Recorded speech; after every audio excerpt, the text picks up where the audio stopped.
লাঠি দিতে চাই না, লাঠি দিয়ে আঘাত করতে চাই না। কোনো মানুষের গায়ে হাত দেওয়ার পলিসি ঢাকা মেট্রোপলিটন পুলিশের পলিসিতেই এখন নাই। যে মোটর বাইকে ককটেল ছুঁড়ে পালায় যায়, পালানরত অবস্থায় ঘুরে ফেলবো ইনশাল্লাহ। আচ্ছা, আগুন দেওয়ার সময় ড্যাম রাতে একজনকে হাতে নাতে ধরি।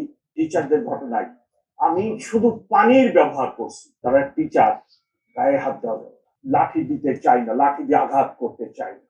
আমি কমিশনার প্রত্যেক দিন আমার অফিসার থেকে ইনস্ট্রাকশন দিই, কারোর গায়ে লাঠি উঠাবেন না। আমরা দেশের পুলিশ, এই দেশের মানুষকে সেবা দিতে চাই। তারা দাবি দেওয়ার জন্য আসছে, ভালো কথা, বুঝিয়ে সরকারের সাথে আলোচনা করে নিতান্তই আমি, আপনারা দেখছেন দুইটি টিচারদের ঘটনায় আমি শুধু পানির ব্যবহার করছি, সাউন্ড গ্রেনেড ব্যবহার করছি।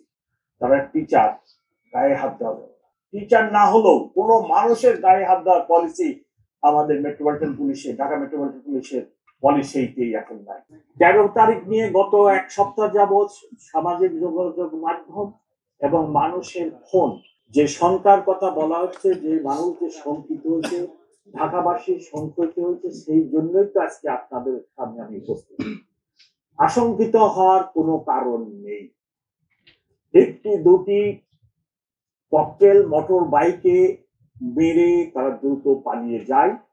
গতকালকে আমরা বাসে আগুন দেওয়ার সময় ড্যাম রাতে একজনকে হাতে নাতে ধরি।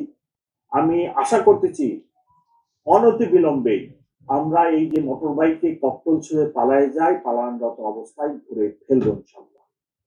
এবং 13 তারিখ নিয়ে আশঙ্কা শঙ্কার কোনো কারণ নেই।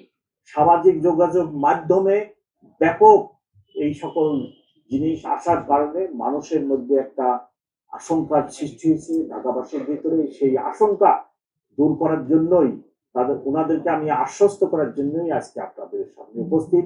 আপনারা আমার এই বাণী, আমার এই মেসেজ, আমার এই অনুরোধ গুলা আপনাদের মাধ্যমে ওনাদের কাছে পৌঁছে দেবেন।